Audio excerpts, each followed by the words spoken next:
Buenas noches a todos. Para los que no estuvieron en la primera charla, bueno, voy a presentar a mi buen amigo y compañero, don Fernando Herrero Salcedo. Él es doctor ingeniero del ICAI, es catedrático ya jubilado de la Escuela Técnica de Ingenieros del ICAI, es congregante mariano, es diplomado por la Comisión Nacional de la Construcción. Bueno, es un experto, por ejemplo, en el tema de ferrocarriles. Yo de él he aprendido montones de cosas sobre los ejes, las máquinas y todo esto. Es un magnífico conferenciante. Es además también miembro de una congregación mariana desde hace muchísimos años, la Congregación de la Asunción, de San Fructuoso, San Juan del Mach y San Pedro Canisio, o sea, todo eso, ¿no? Bueno, y como yo lo que no quiero es robarle a él tiempo, sino dejar que él nos cuente pues esta segunda parte de la Sábana Santa. La primera sí fue interesante, esta lo va a ser mucho más todavía, ¿no? Y además en esta parte de la conferencia pues nos va a cuestionar a nosotros muchas cosas, o sea que le dejamos a él y nada, pues bienvenidos todos. Muchas gracias.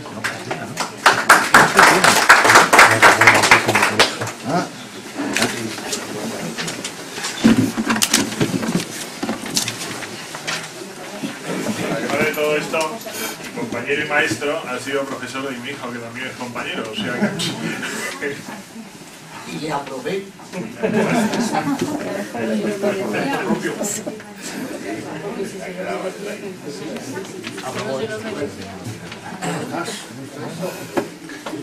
Aquí delante tenemos sitio, ¿eh?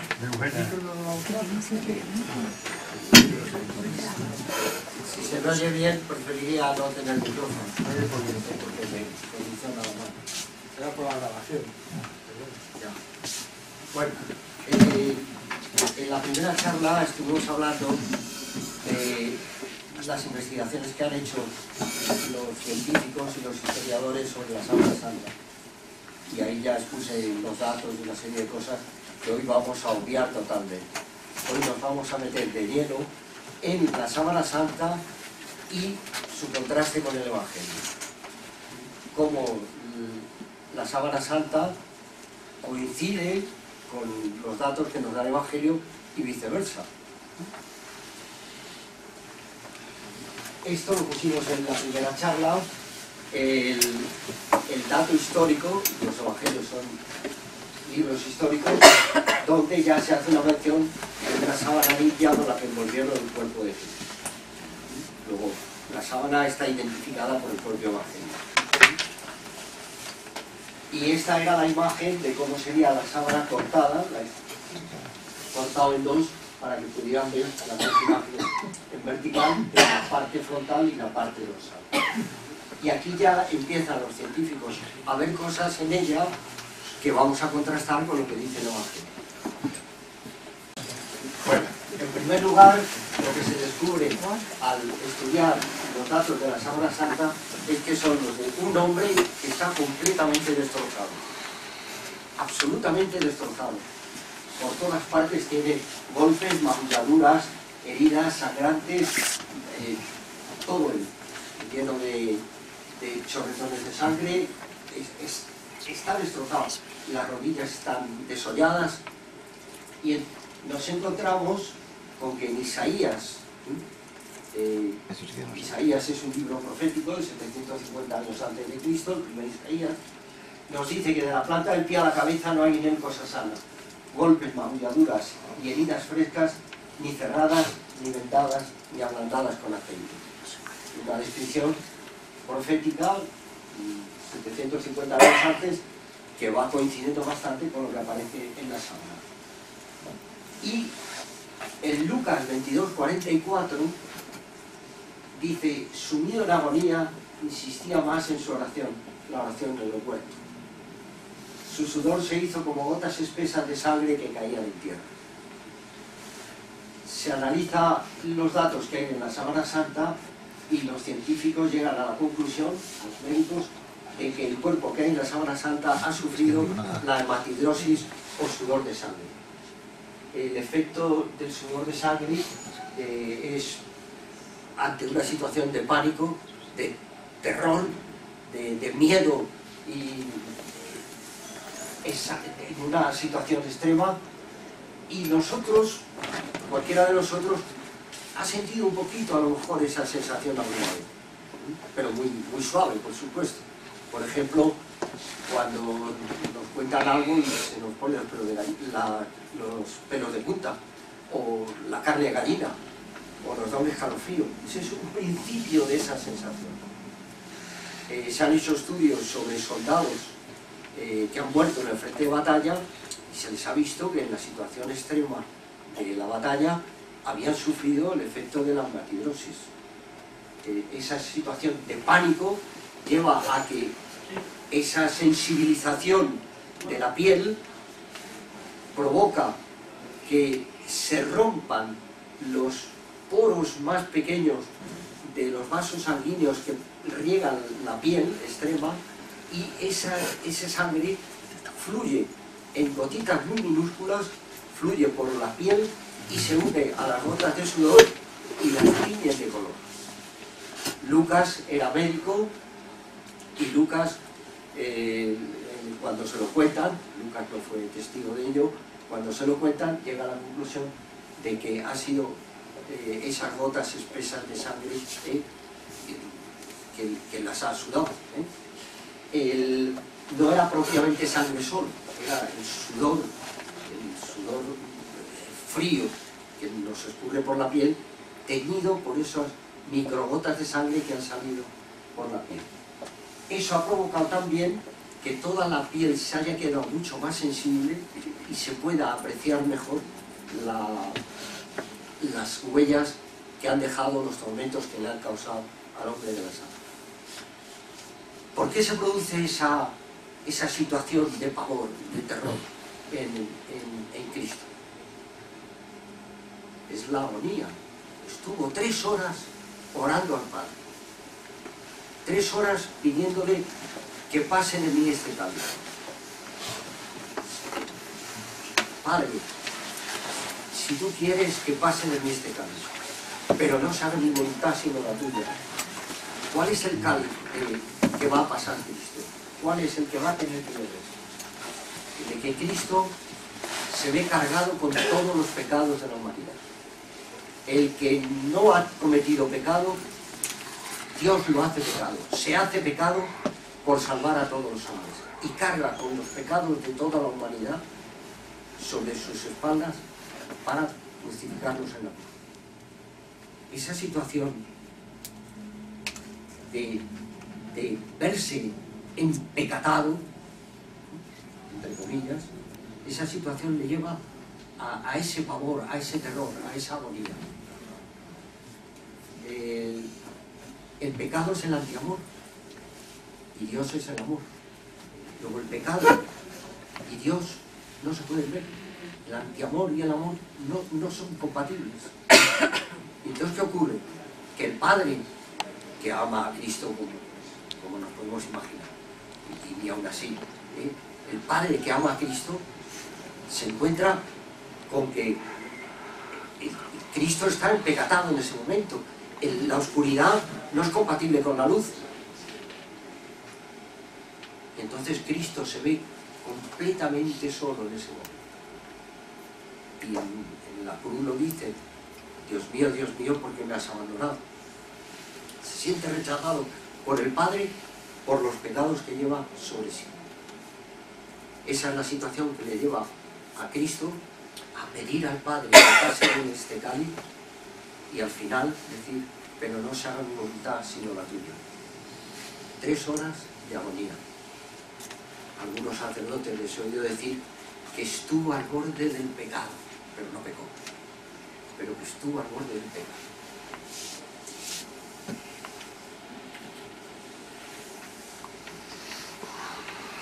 El rostro que aparece en la sábana no coincide, en cierto modo, con un hombre que ha sufrido todos esos padecimientos. Es un rostro sereno, es un rostro de una persona que parece que ha muerto en paz. A mí cuando lo veo alguna vez me da esa sensación de paz, de tranquilidad, de serenidad. Y sin embargo, ha sufrido enormemente, como ahora veremos. En el rostro se descubren también muchas cosas. En primer lugar, el cabello está apelmazado por sangre y salivazos. Todo ello. Tiene una ceja inflamada, luego veremos por qué.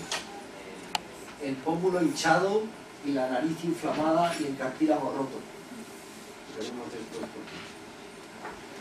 Parte de la barba está arrancada. Los labios tumefactos, numerosos rellenos de sangre.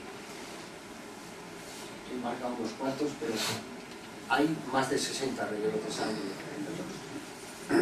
Tiene una colada fuerte de sangre y saliva que parte de la nariz. El golpe ese que decíamos antes, que le ha inflamado la nariz y le ha roto el cartílago, es el que puede haber provocado ese derrame de sangre. Hay en la zona del pelo, en la sábana, se han detectado partículas de esencia de nardo. Y eso está descrito en el Evangelio.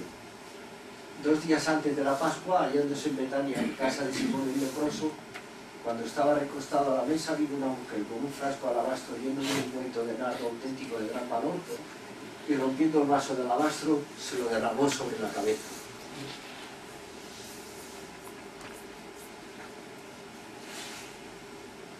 Y luego aparecen sobre los ojos 2 monedas. Una fue descubierta en el año 1978 con los estudios de la NASA, y la otra ha sido descubierta a finales del siglo pasado, en 1999. 2 monedas, ya dije en su día, que coincidían con monedas acuñadas por Poncio Pilato entre los años 27 y 34 de nuestra era. Lectores. Bien. Y aparecen partículas de tierra en la punta de la nariz. En la zona de la sábana, la punta de la nariz, hay partículas de tierra. Veremos también los. Hay un fuerte golpe, perdón, hay un fuerte derrame de sangre en la frente. Este derrame de sangre, que tiene forma en el original, es el que tenemos aquí.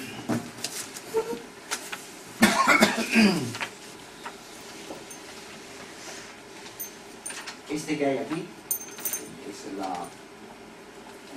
negativo, este es la sábana, lo que se ve a simple vista de la sábana.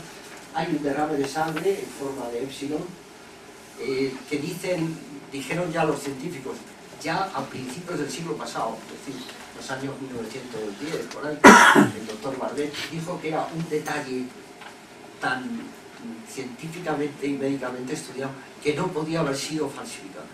Eso era una prueba de que la sábana era auténtica, de que no era la falsificación, porque había que tener muchos conocimientos de anatomía para haber marcado ese derrame de sangre. Aquí en esta zona, en el extremo superior, hay un punto más acusado de algo punzante que está clavándose en la frente. Y ahí en la frente nos pasa una vena caudalosa, yo la llamo la vena margenio, cuando se pone el margenio a alguien le aparece la vena más acusada, es una vena caudalosa y algo está punzando en ella, entonces está derramando sangre. Pero es que con el dolor del sufrimiento tiene la frente enarcada, es decir, toda la frente está arrugada, y entonces al salir la sangre por aquí salva la primera arruga yéndose lateralmente, y cuando ha salvado la parte alta vuelve a caer entre 2 arrugas de la frente y vuelve a salvar la siguiente y vuelve a caer otra vez, y al final hay aquí una discontinuidad que luego veremos a qué se debe, para salir por aquí, caer en la parte frontal de la ceja y caer al suelo, que como sabéis la ceja está para proteger los ojos del sudor y de la lluvia, del agua. Bueno, pues ese dato, dicen los científicos, que demuestra que la sábana era auténtica. En el rostro se descubre también el fuerte golpe que decíamos antes, que le ha provocado la rotura del cartílago y una inflamación en la nariz y en el pómulo. Este golpe está también descrito en el Evangelio.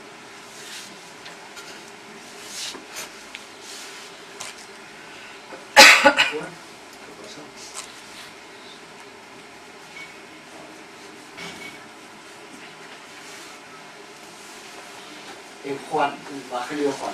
Juan fue testigo presencial de la pasión de Cristo. O sea que lo que dice lo vio. El sumo sacerdote interrogó a Jesús sobre sus discípulos y su doctrina. Jesús le respondió: he hablado abiertamente ante todo el mundo, he enseñado siempre en la sinagoga y en el templo, donde se reúnen todos los judíos, y no he hablado nada a ocultas. ¿Por qué me preguntas? Pregunta a los que me han oído lo que les he hablado. Ellos saben lo que he dicho. Cristo, durante la pasión, normalmente está callado. Y cuando le interrogan el Sanedrín y de tal y cual, se calla con mucha frecuencia. Aquí en este caso Cristo habla. ¿Por qué? Porque se le ha dirigido a él la autoridad del pueblo judío, el sumo sacerdote, y le ha hecho una pregunta directa. Y Cristo, que es muy respetuoso con la ley y la autoridad del pueblo judío, Cristo le contesta. Claro, el sumo sacerdote le ha preguntado para que él se implique, para que él se condene a sí mismo. Entonces Cristo le dice: yo he hablado siempre en voz alta, lo he dicho en las calles y en las plazas, y no me preguntes a mí, pregunta a los que lo han oído. Es una respuesta completamente lógica. Y claro, eso al sumo sacerdote le debe molestar. Y entonces sale el oficiosito de turno. Y el oficiosito de turno es, apenas dijo esto, uno de los guardias que allí estaba dio una bofetada. En original es rapisma. Y rapisma es golpe con palo de revés. No nos extrañe que una sola palabra indique tanto. El boxeo gancho, por ejemplo, es un golpe de arriba a abajo, de abajo a arriba, con el puño cerrado en la barbilla al contrario. Muchas más palabras para una sola palabra. Gancho. Bueno, pues rapisma, golpe con palo de revés, a Jesús diciendo: ¿así contestas al sumo sacerdote? Claro, es un oficiosito, pero también el sumo sacerdote le deja que le golpee al reo. Está haciendo de juez y deja que el guardia le pegue al reo, sin haber sido todavía condenado. Una cantidad de irregularidades tremendas. Hasta 27 preceptos se saltaron en el juicio a Jesús. 27. El golpe ha sido tremendo. Los médicos dicen que ese golpe a veces, la mayoría de las veces, produce pérdida de conocimiento del sitio que está. Y el dolor además enorme.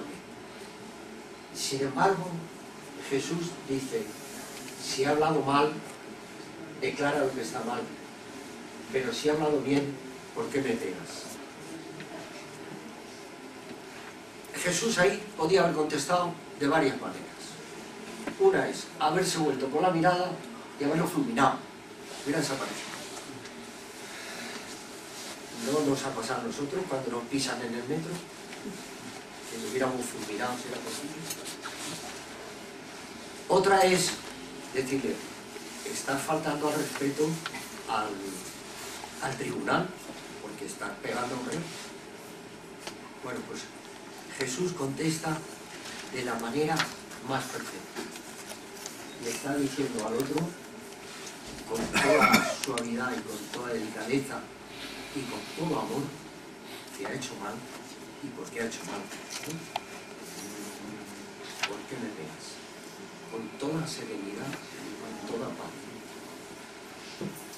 Después de un golpe así, tan contundente.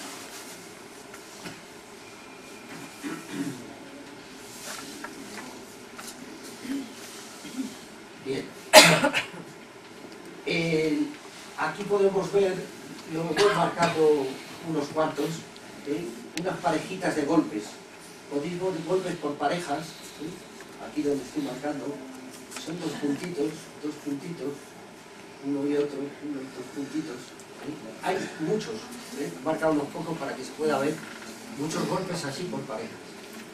Esos golpes han sido producidos por el tormento de los azotes. En Isaías 50, ofrecí mi espalda a los que me golpeaban, mis mejillas a los que besaban mi barba, mi rostro no unté a insultos ni salivazos. Esos azotes han sido dados con un látigo romano. Podría haber sido el flagellum o el flagum taxilatum. Bueno, pues ha sido con el flagum. El flagum es un látigo que tiene 3 colas de correas de cuero y que lleva en la punta como unas pesas, diminutas pesas de gimnasia. Solían ser de plomo o podían ser también tabas o huesos de animales, o vértebras de animales.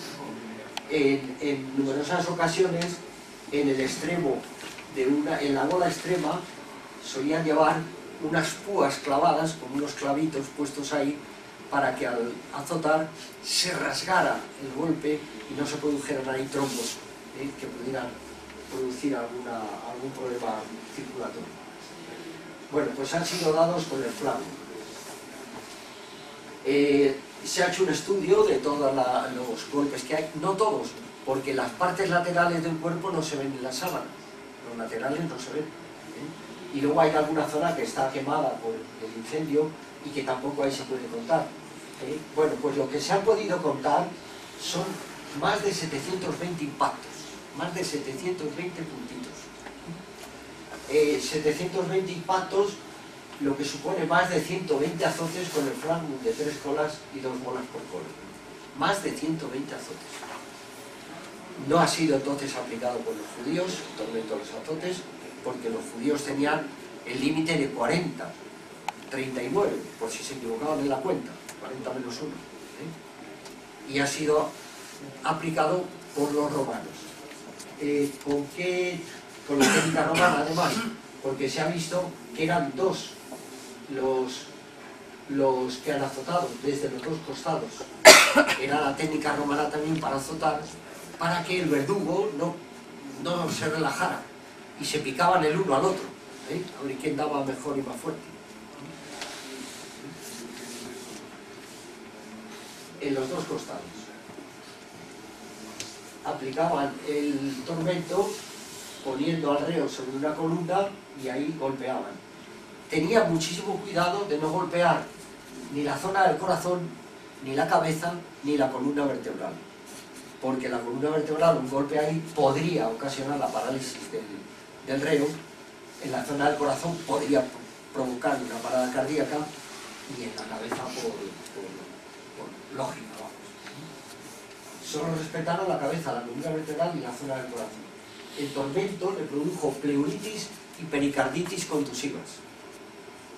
Se le empezó a encharcar los pulmones y se le empezaron a la parte que rodea el corazón, la pericarditis. Bueno, pues después de este tormento de 120 azotes, Juan, que ha sido testigo presencial, dice: Pilato entonces tomó a Jesús y mandó a azotar. Y no cuenta nada más. Es que hasta la forma de narrarlo casi suena cruel, con todo lo que ha sufrido, y solo lo cuenta así. ¿Por qué además Pilato manda a azotarlo? Porque Pilato estaba intentando no condenar a muerte a Jesús. Estaba intentando evitar que le condenaran a muerte. Él, a lo largo de todo el proceso, hasta 3 o 4 veces, 5 creo que son, dice que es inocente. No veo nada en este hombre. Es inocente. Lo compara luego con Barrabás para ver si consigue que Barrabás, que es un asesino de esos días, ha asesinado a un soldado romano esos días. Bueno, pues lo compara con Barrabás y pierde también, y sigue queriendo que condene a muerte a Jesús. Y él intenta evitarlo. Y entonces le llama al jefe de la guardia, le dice azotarlo y que quede hecho un villano. Y entonces el jefe de la guardia se va a cumplir el castigo. Era inocente, pero lo manda a azotar. Entonces empiezan a azotarlo Y el jefe de la guardia, como le han dicho que lo deje destrozado, pues no cuenta ningún azote. Bueno, pararé cuando pierda el conocimiento o cuando se queje. Y Cristo callaba. Y Cristo callaba. Yo creo que terminaron cuando estaban agotados los 2 aviones. Se cansaron de seguir golpeando. Y hecho un desastre, lo saca al foro y dice, Excel. Y después de ver a ese hombre así, crucifícalo, crucifícalo.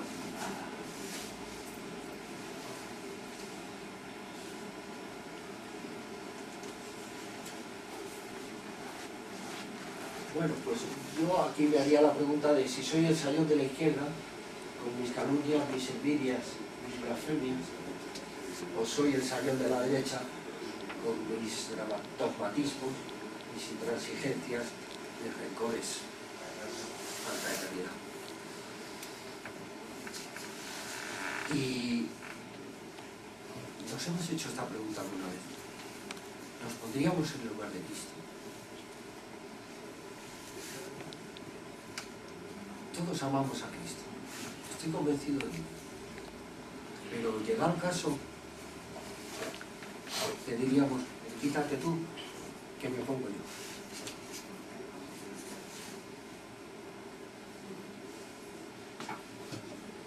En la zona de la cabeza hay numerosos regueros de sangre. Muchos puntitos en el rostro, en la nuca, en la zona hay casi 62 puntitos de sangre que han manado sangre de forma notoria. Los soldados utilizaron una corona de espinas, se la pusieron en la cabeza y le vistieron un manto de púrpura. Y acercándose a él le decían, salve, rey de los judíos, y le daban bofetadas. Esto lo narra Juan, que también lo ha visto. Los soldados trenzaron una corona de espinas, se la pusieron en la cabeza. Esos puntos de sangre corresponden a la corona de espinas. Una corona porque hicieron con él el juego del rey de burlas. El juego del rey de burlas estaba permitido por el senador romano para que la guardia se entretuviera por las noches y no se durmiera. Y el juego del rey de burlas era a costa del reo que tenían por allí pendiente de ejecución. Y entonces con Cristo practican el juego del rey de burlas. En el Litóstotos, en el osado que hay allí, en la Torre Atoria, hay losas que tienen grabados los símbolos del juego del rey de burlas. Era como una especie de la oca nuestra. Entonces tiraban unas tabas o unos dados y según lo que saliera, pues me ha tocado esto. Y entonces el que le había tocado iba al reo y le hacía la gracieta. La gracieta podía ser, pues eso, ponerle una corona de espinas, darle como una caña en la cabeza, escupirle, hacerle una reverencia y darle una bofetada. Pues Cristo padece el juego del rey de burlas. Y le pone la corona de espinas, que no es como estamos acostumbrados a verla, como una diadema, es como un casquete de espinas. Entonces, ese elemento que emplean es el Sisyphus. Antes se llamaba Sisyphus. Cuando se descubrió esto, le cambiaron el nombre científico y le llamaban Sisyphus spinacristi, porque era el que utilizaron para trenzar la corona de espinas.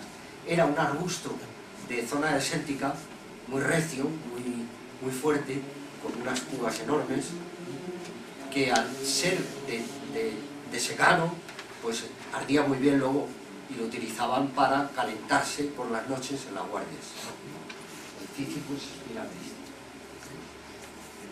Esta es una foto de un Sisyphus que encontré yo. Fijaos el tamaño de las espinas comparado con el euro que hay ahí.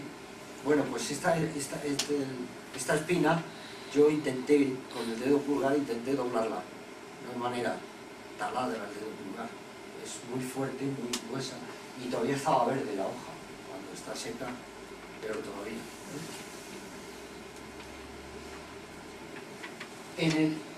En la zona del hombro y el omóplato derecho, recordad que hay un cambio de inversión en la imagen, en la zona del hombro derecho aparece una fuerte rozadura que dicen los científicos que ha sido producida por un objeto áspero y duro y áspero que ha rozado la piel a través de la vestimenta, a través de la túnica que lleva. No ha sido directamente sobre la carne, a través de... Bueno, pues esa rozadura que veis aquí ha sido producida por la cruz. Cuando el reo va a ir a la cruz ya, estilo el Calvario, dice Juan, entonces se lo entregó para que fuera crucificado. Tomaron pues a Jesús y él cargando con su cruz hacia el lugar llamado Calvario, que en hebreo se llama Gólgota. En la Torre Antonia, en la zona de la prisión, ahí tenían unos maderos que son los que iban a utilizar para las cruces de los condenados. Entonces, allí se lo colocan para que lo lleve el propio reo, lo lleve hasta la cruz. Entonces, ese madero que le dan es un madero que va a depender del individuo. Si es más alto o más bajo, depende del tamaño que tenga, pues le ponen uno u otro. Es decir, que le ponen la cruz a medida. Bueno, pues yo diría que las cruces que nos da Dios son a nuestra medida.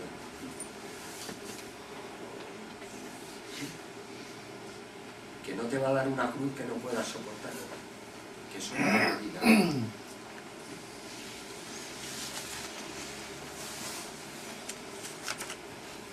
Y ese travesaño, que es el travesaño horizontal, el patíbulum, se lo colocaban en la espalda y lo ataban con unas cuerdas para que lo llevara así hasta el lugar del suplicio.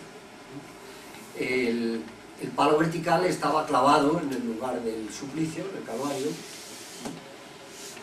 Si habéis estado en Tierra Santa, habéis visto que ahí hay un agujero en el Santo Sepulcro, en la zona del Calvario, hay un agujero que es ahí donde entraba el palo vertical, o estipes.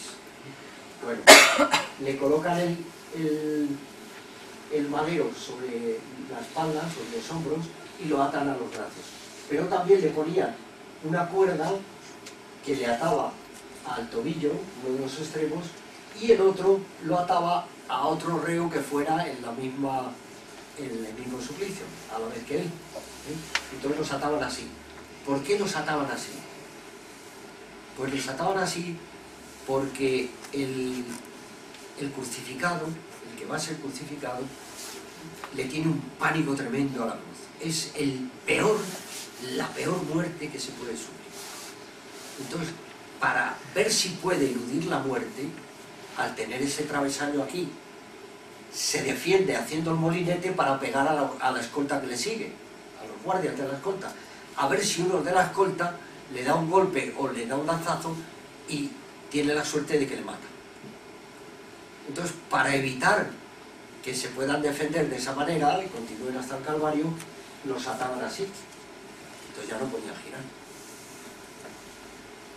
Ahora, yendo así como iba atado, ¿cómo no se iba a caer? ¿Cómo no se iba a caer? Y si se cae, ¿qué para el golpe? Pues para el golpe la ceja, decíamos que tenía el golpe, la nariz y las rodillas. Por eso aparece en la zona de la nariz restos de tierra, que se han analizado además esos restos de tierra, lo dije en la primera conferencia, que se han analizado y coinciden con el tipo de tierra que hay en la zona del Calvario. Al caer además contra el suelo, ¿dónde golpea el madero? En la nuca. Y tiene ahí las espinas de la corona. Por eso hay en la zona de la nuca mucha más cantidad de sangre que ha manado de los punzamientos, de las punzadas de las espinas de la corona Las rodillas, por ejemplo, están completamente desolladas, especialmente la rodilla izquierda, donde dicen los médicos que con la imagen que hay en la Sábana Santa se deduce que esa rodilla estaba con el hueso totalmente al aire. Es decir, había sido desollada completamente y se vería el hueso. Y luego se puede apreciar en la zona de la pierna, se puede apreciar que hay unas rozaduras en este sentido que han sido producidas por la cuerda que le iba atando al tobillo, a la tobillo de la pantorrilla, y esa cuerda ha ido rozando y le ha ido produciendo esas señales.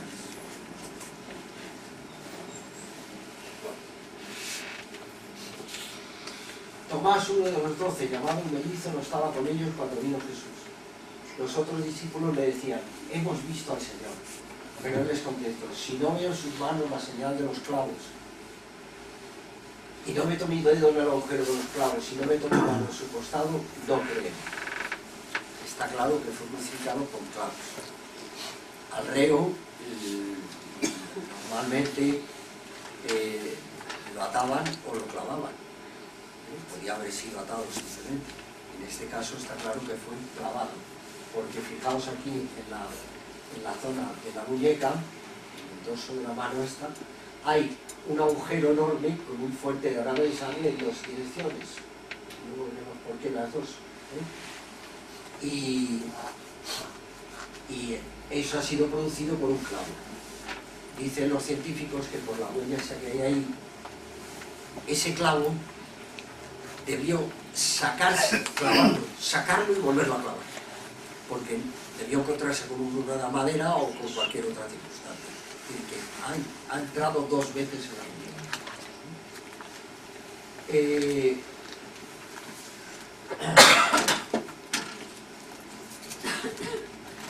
Este es un clavo similar al de la crucifixión de Jesús, que se encontró en los restos de un crucificado de aquella época en una tumba judía. Podéis ver la sección cuadrada, una longitud de 20 a 25 centímetros de largo, pues con eso los clavaban a la cruz. Y si os fijáis, que sí, que os habéis fijado ya seguro, os habéis fijado que esta mano no tiene más que 4 dedos, falta el dedo pulgar. ¿Por qué? Porque el clavo ha entrado en la zona del carpo, ha entrado en la cadena de huesetillos que hay en el carpo y ha rozado el nervio medio. Y el nervio medio es el que controla el movimiento del dedo pulgar. Dicen los científicos y médicos también que ese nervio es uno de los más sensibles del cuerpo humano, que el dolor debía ser terrible. Y entonces le ha producido esta contracción que se ha quedado así en el rigor mortis. Bueno, no puede estar clavado en la palma de la mano, porque si estuviera clavado aquí en la palma de la mano, no hay posibilidad de sujeción en la mano, en la postura en que se encuentra el brazo y con el peso del cuerpo de unos 80 kilos, aquí se produciría un tirón de unos 80 kilos aproximadamente en cada mano. Tener en cuenta el ángulo que ocupa. Entonces, al tirar ahí con 80 kilos, esto se rasga y sale el clavo libre y el reo se descuelga. De modo que ahí no podía estar. Entonces está clavado en la cadena de huesetillos del carpo, que es esta que veis aquí. ¿Lo veis ahí? Estas son radiografías de un difunto, que dice la prueba del difunto, la banda virtual. Y ahí no tiene escapatoria, es un hueco que hay ahí. En principio se llamaba espacio de Stone. Esto ha sido muy discutido porque de Stone nunca habló de este espacio ni de nada. Eso es una cosa que surgió, no se sabe cómo. Y el espacio de Stone, efectivamente, si estuviera ahí, no tendría escape con la cadena de huesecillos que hay ahí. Pero no aparecería en la palma de la mano como estamos acostumbrados a ver. Entonces existe la teoría del doctor Palacios, bastante reciente además, que dice que, bueno, el nervio medio, que es el que decía antes, que es de lo más sensible del cuerpo humano y que debió producir unos dolores terribles. Bueno, el espacio llamado P, yo le llamaba espacio P por el doctor Palacios, que fue el que lo ha sugerido. El espacio P también roza el nervio medio, pero está un poquito más arriba, un poquito más hacia la palma, con lo cual puede parecer que aquí entra en la palma, pero aquí sale en el mismo sitio, sale por la zona de la muñeca y sigue teniendo la misma cadena de huesillos que lo está protegiendo. Además entra sin romper ningún hueso, únicamente ensancha la separación entre huesos y no rompe hueso alguno. Se queda ahí bien amarrado y sin escapatoria. Aquí veis la imagen lateral, este es el espacio esto, y este sería el punto P de Palacios, sería esta cosa. Con lo cual, aquí parece más en la palma que en el espacio este. Bien, entonces llevan al reo con la cruz, con el patíbulo o palo horizontal atado al lugar del calvario. En el lugar del calvario está el estipes o palo vertical clavado en el lugar del suplicio, y cogen al reo, lo tumban en el suelo, le sueltan las cuerdas y lo clavan. Cogen un brazo, le clavan la mano y luego, tirando fuerte del otro, le clavan la otra mano. Una vez así, lo incorporan, lleva ya el patíbulo clavado y le pasan unas cuerdas por debajo de los hombros, pasan esas cuerdas por la parte de arriba del estipes, tiran hacia arriba y el reo sube, le suben con las cuerdas hasta que el patíbulo se encuentra con un encaste que hay en el estipes o palo vertical, y ahí lo clavan o lo atan y ya hacen solidario los dos. Entonces el reo queda colgando en este momento solamente de los clavos de las muñecas, pero luego le sujetan los pies también, y en este caso también le clavan los pies, le clavan los dos pies con un solo clavo, el pie izquierdo sobre el derecho.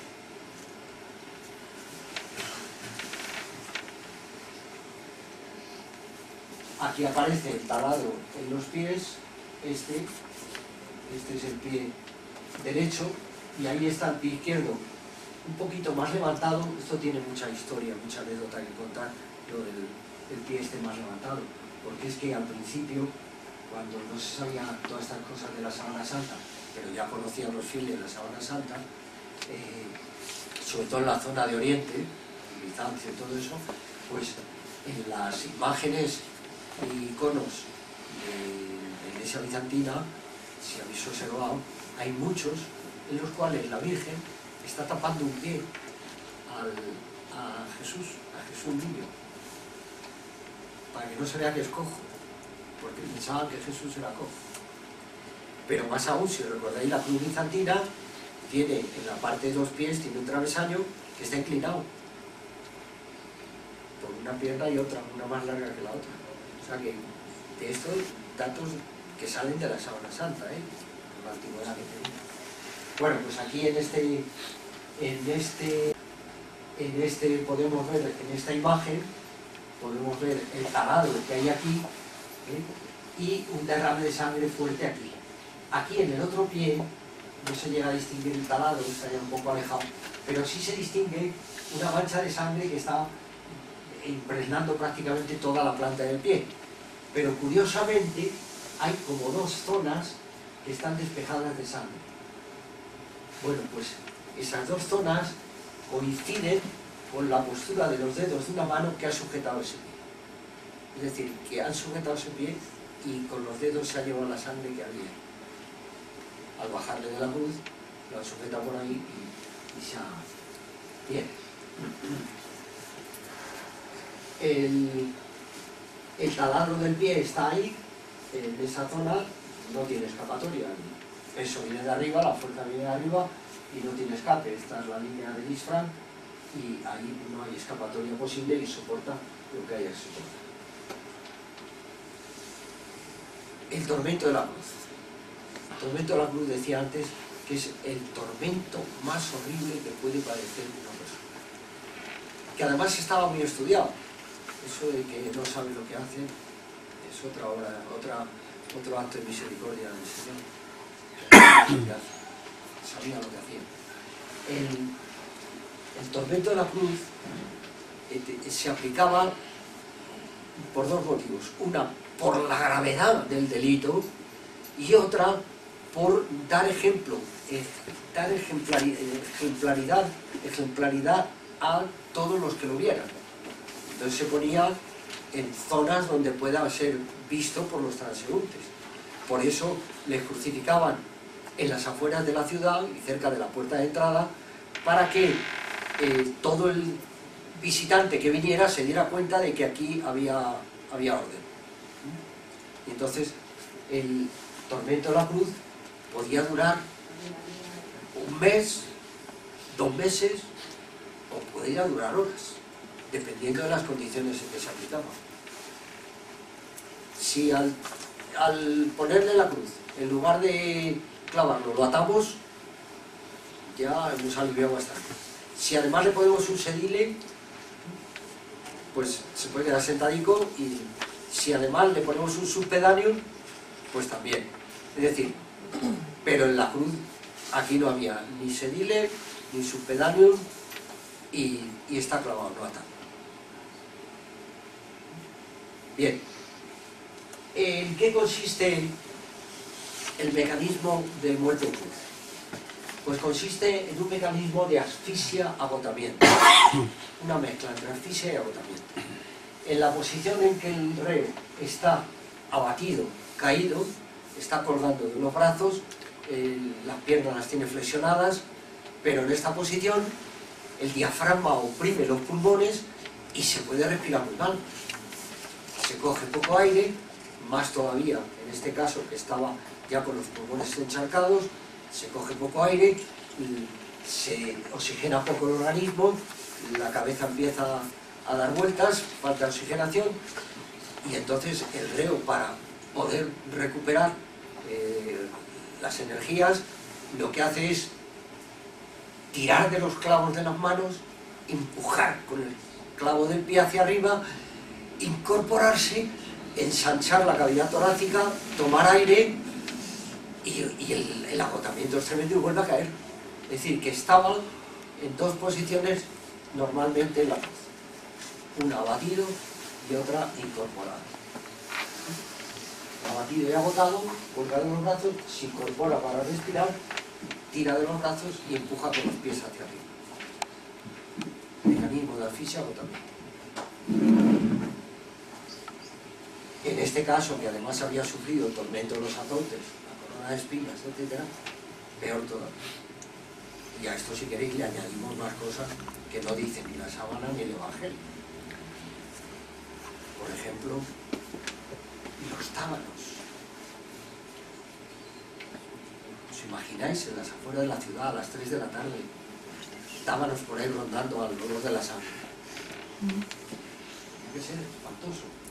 Y más cosas que diremos ahora. Bien. Si lo que querían era acelerar, veis aquí las 2 posturas del reo en la cruz. Aquí tenemos la central, que está abatido, colgado, está colgado, caído hacia adelante incluso la cabeza, y en la otra está incorporado, ha tirado del brazo derecho hacia arriba y se ha incorporado. Bueno, pues estas 2 posiciones coinciden con los 2 regueros de sangre que salen del taladro de la muñeca y con los regueros de sangre que van por el brazo, porque por los brazos se ha descubierto también 2 regueros de sangre, por las 2 posturas que está. También en algunos de los golpes producidos por los azotes. Todavía estaban sangrando y han tenido 2 regueritos, con 2 posturas distintas.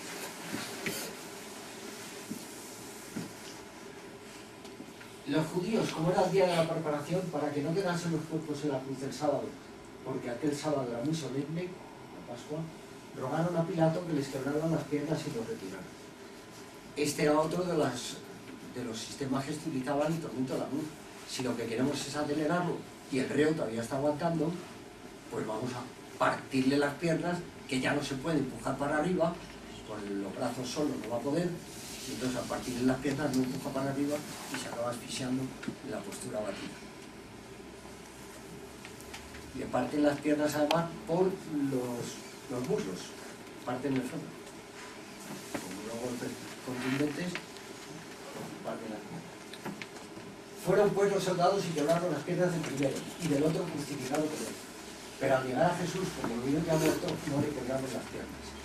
Aquí yo creo que Juan es muy modesto en todo el Evangelio, incluso cuando dice que corre más que Jesús, no dice que es él, pero es él. Que corre más que Pedro, perdón, que corre más que Pedro, pero no es él, y no lo dice. Bueno, pues aquí Juan, yo creo que al ver que le estaban rompiendo las piernas al primero y luego al segundo, se acercó al jefe de la guardia y le dijo: no le partan las piernas, pues ya está muerto. Entonces, al ver que estaba muerto, no le parten las piernas.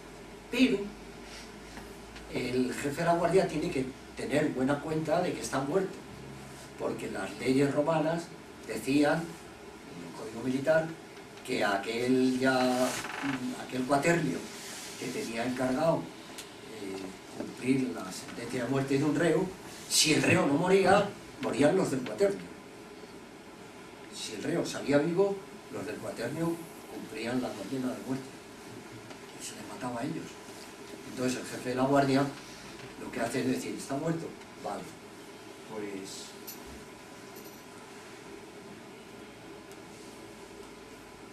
sino que uno de los soldados le atravesó el costado con una lanza y al instante salió sangre y agua. Y esa lanzada está claramente vista en la sábana santa. Aquí veis un enorme agujero lleno de sangre,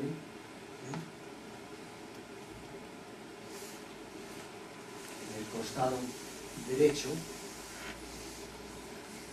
del que emana sangre muerta. Al hacer los análisis de la sangre del lienzo, se ha visto que la zona esta de aquí lo que tiene es sangre muerta, que está mezclada con suero sanguíneo. De ahí que Juan, que lo ve, dice: salió sangre y agua. El agua era el suero sanguíneo. Y entonces, ese reguero de sangre es copioso, y como ahora veremos, porque luego sigue escurriendo por la espalda, y también debido al trasiego que se hizo luego del pueblo. La lanzada coincide en sus dimensiones, el agujero coincide con los del piluno lanza romana, de 4,3 por 1,3 centímetros, y que coincide con las medidas de la llaga, la lanzada aplicada con técnica bélica romana. Los romanos, grandes luchadores, por eso vencieron en tantas batallas, los romanos aplicaban una técnica de ataque al contrario, que era distinta a la que el contrario se esperaba. Normalmente se lleva el arma de ataque en la mano derecha y el escudo en la mano izquierda, para protegerse el corazón, que es lo que llevaba al contrario al romano. En cambio, los romanos llevaban la lanza en la mano izquierda y el escudo en la derecha, con lo cual daban la lanzada en la parte descubierta del contrario. Era la técnica romana. Y aquí está dada la lanzada con técnica romana. De abajo arriba, la cruz estaba levantada como 1,5 metros del suelo, entonces desde abajo le da la lanzada, y esa lanzada entra en el quinto espacio intercostal y atraviesa la pleura, el pulmón, el mediastino, la aurícula, el ventrículo izquierdo y la vena cava superior. Claro, al sacar la lanza, pues lógicamente hace un efecto de succión y por ahí sale sangre y sale en gran cantidad.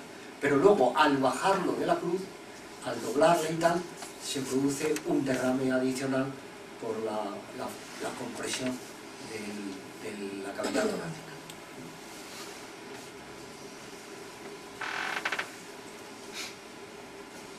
Aquí vemos en la parte posterior que hay como un cintillo de sangre y una mancha de sangre que viene del costado del que ha sido producida la lanzada. ¿Por qué? Porque esa sangre ha ido escurriendo y se conoce que al bajarle de la cruz y cogerle para llevarle hasta el sepulcro, le han pasado por aquí detrás, le han pasado una venda, le han sujetado con una venda por la cintura, y esa venda ha extendido la sangre y ha producido aquí esta mancha.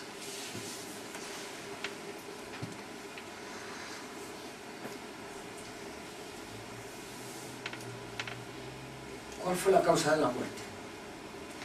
El otro día lo puse en la... o sea que no voy a insistir mucho en ello, lo puse en la exposición científica, la pérdida de sangre, que era una cantidad enorme, unos 2,5 litros de sangre. No llega a 5 los litros de sangre que tenemos en el organismo. O sea que perdió una gran cantidad de sangre. Bueno, esta imagen no la puse el otro día, es hecha por ordenador, con las manchas de sangre que aparecen, solo en el rostro aparecen estas manchas de sangre. Bueno, pues ha habido asfixia postural, tétanos, hipotensión, deshidratación. La sed, dicen que la sed debió ser terrible, que debió padecer por la sed una barbaridad. Ahora me acordaba.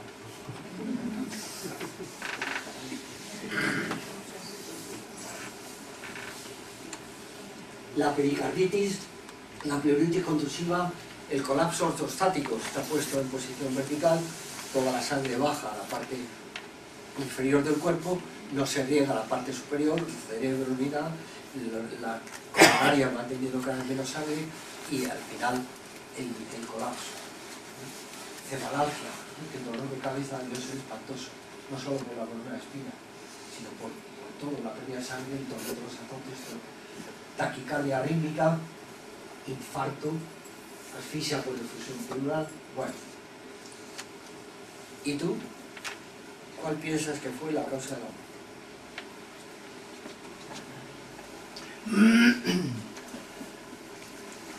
Yo creo que soy una parada cardíaca. Eso de los pecados.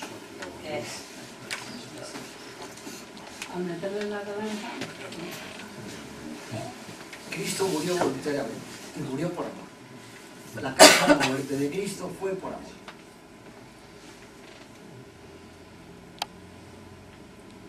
Se entregó voluntariamente. Nadie ama más a sus amigos que el que da la vida por ellos. En la Sábana Santa aparecen también datos de que ha habido algo raro y que parece que es el efecto de la resurrección.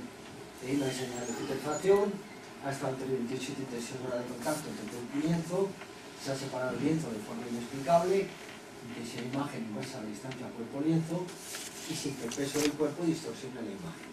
Inicialmente en los estudios de la NASA se dijo, ha sido una reacción del cuerpo hacia afuera tipo flash, controlada y con muy poca duración. Eso ha sido desechado totalmente, porque tiene también... Era la única explicación que todavía tenía solamente un 80% de probabilidades de ser, pero nada. Ha sido desechada porque hay muchas cosas que la hacen incompatible. Ahí ya expliqué en la anterior de la ciencia otra razón que hay, otro estudio que se está haciendo y que inclina a seguir por esa vía, pero que tampoco se ha descubierto. Como decía en lo que viene ahí en la hoja de presentación de la conferencia de hoy, yo creo que el diálogo entre ciencia y Sábana Santa va a durar muchísimo, pero muchísimo. Y por muchísimo, ¿por qué? Porque nos va a pasar como con el Big Bang. No vamos a llegar nunca al punto del Big Bang. Y aquí no vamos a llegar nunca al punto de la resurrección. No vamos a llegar. Estando dando la charla, yendo a dar la charla en la parroquia de los claretianos que hay al lado de las Torres Blancas, aquí en la Avenida América, pues fui a poner los aparatos, enchufé usted aquí, enchufé, ¡pam! Y se quedó toda la iglesia a oscuras. Toda. No quedaba más que la lamparilla del Santísimo, que todavía era de vela. Y cuando vino la luz, la dieron, dije, esto es claramente lo que le está pasando a la ciencia con la Sábana Santa. Nos hemos quedado a oscuras y no nos ilumina más que la lámpara del Santísimo, la lámpara de Cristo. La Sábana Santa no le ilumina más que Cristo.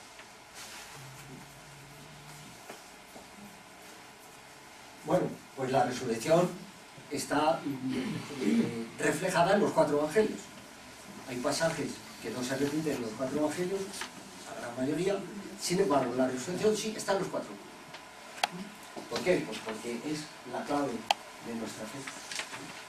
Si Cristo no hubiera resucitado, seríamos los hombres más desgraciados del mundo. Bien, aquí es donde decía de que corre más Juan, pero no lo dice. Corrían los dos juntos, pero el otro discípulo corrió por delante más rápido que Pedro y llegó primero al sepulcro. Se inclinó y vio las vendas en el suelo, pero no entró, porque respetaba a Pedro, que era el primado, que había nombrado Cristo una vez. Llega también Simón Pedro siguiéndole. Entra al sepulcro y ve las vendas en el suelo y el sudario que cubrió su cabeza. No junto a las vendas, sino pegado en un lugar aparte. Entonces entró también el otro discípulo que había llegado al sepulcro, vio y creyó. ¿Qué vio en el sepulcro que le hizo creer? Sí, vio. Vio esto.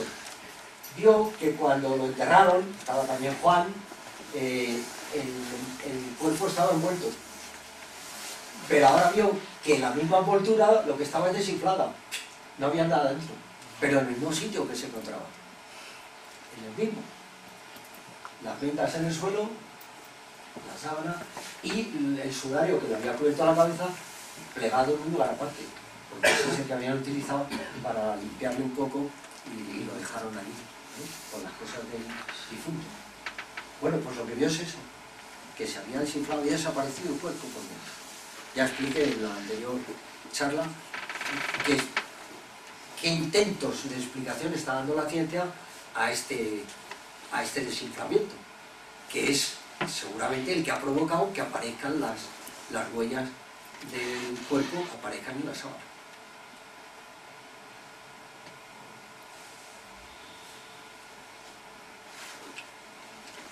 Bueno, aquí está el Cristo del Padre Ricci, que lo hizo siguiendo los datos que daba la sábana santa. ¿Y por qué y para qué esta pasión?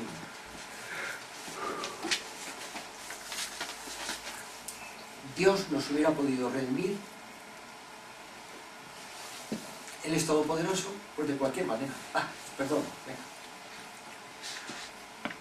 O me bebo un vaso de agua por la salvación de la humanidad. Nos hubiera podido redimir de cualquiera de esas maneras. Sin embargo, nos redime de esta manera tan tremenda. ¿Por qué? Hay muchas razones que dan los teólogos, voy a poner la máquina que vienen también, casi todas las de Noah, de una manera o de otra, el mismo Cristo lo ha dicho. Primero, cumplir la voluntad del Padre. La voluntad del Padre es propona por una cruz, y Cristo, que viene al mundo, he aquí, oh Dios, que vengo a hacer tu voluntad, su gran obsesión, entre comillas, es cumplir la voluntad del Padre. Padre quiere que muera en cruz. Señor, si puedes, que pase en esto. Y el Padre no lo hace. Y Cristo asume la cruz. Cumplir la voluntad del Padre. Demostrar su amor. Nadie ama más a sus amigos que da su vida por ellos. Hacernos ver lo que es el amor.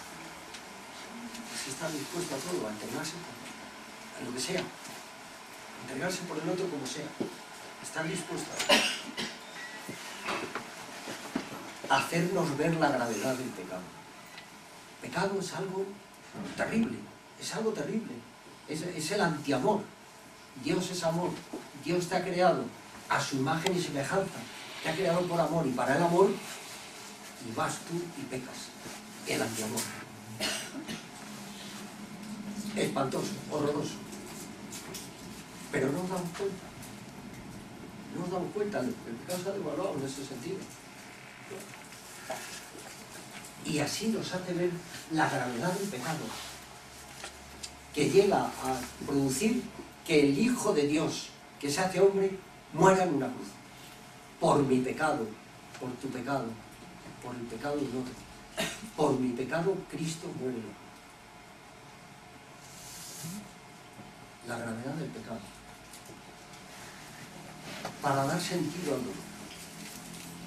La humanidad, desde que comete el pecado original, sufre, que ni te cuento, ya lo sabéis vosotros. Sufre enormemente. Y hay un dolor que dice uno, ¿qué sentido tiene esto? Pues Cristo viene y le da sentido al dolor. Cristo muere en una cruz, coge ese dolor de la humanidad, carga con él, se clava con él en una cruz y le da sentido redentor. El dolor redime. Tu dolor, únelo al dolor de Cristo y verás tú cómo te sientes también confortado y con menos dolor, evidentemente. Da sentido al dolor. ¿Quién de nosotros no tiene una cruz? Decía un sacerdote un día en los ejercicios, decía, a ver, el que tenga una cruz que levante la mano. Bosque de cruces. Y unos tienen cruces grandes, otros tienen cruces pequeñas, pero muchas, todos. Bueno, pues esa cruz, únela a la cruz de Cristo, únete a su dolor, únete con él, abraza la cruz a medida que te ha dado, y únete al dolor de Cristo y te unirás al dolor que redime a ti y a los demás. Pero ojo, las cruces que te da Dios, no las que te inventas, que nos inventamos cruces, las cruces que te da Dios. Si una cruz no te da paz, no es de Dios.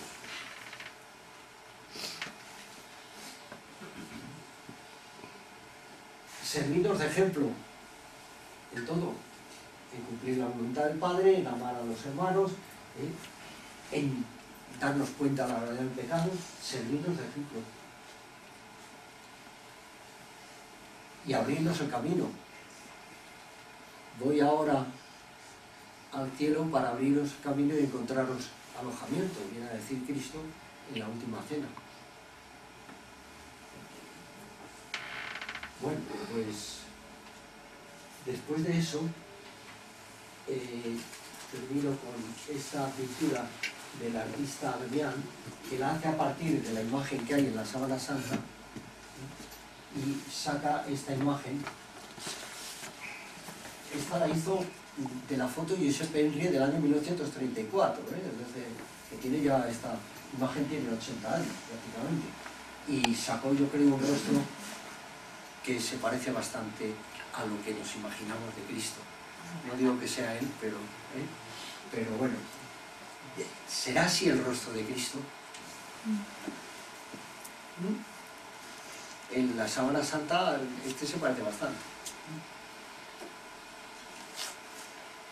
Pues aquí se me ha ocurrido poneros, esta. Esto es una imagen obtenida por ordenador del rostro que aparece en la sábana. Pero este poema, cuando te vea cara a cara, Dios mío, por primera vez, ¿qué te sabré decir? Esconderé mi frente en tu regazo y lloraré como cuando era un niño. Te contaré mi vida entera, aunque tú ya la conoces. Entonces tus ojos curarán todas mis llagas. Entonces, como para dormirme, me contarás una bella historia que comienza: érase un hombrecillo de la tierra y un Dios que le quería. Bueno, pues ama como te ama.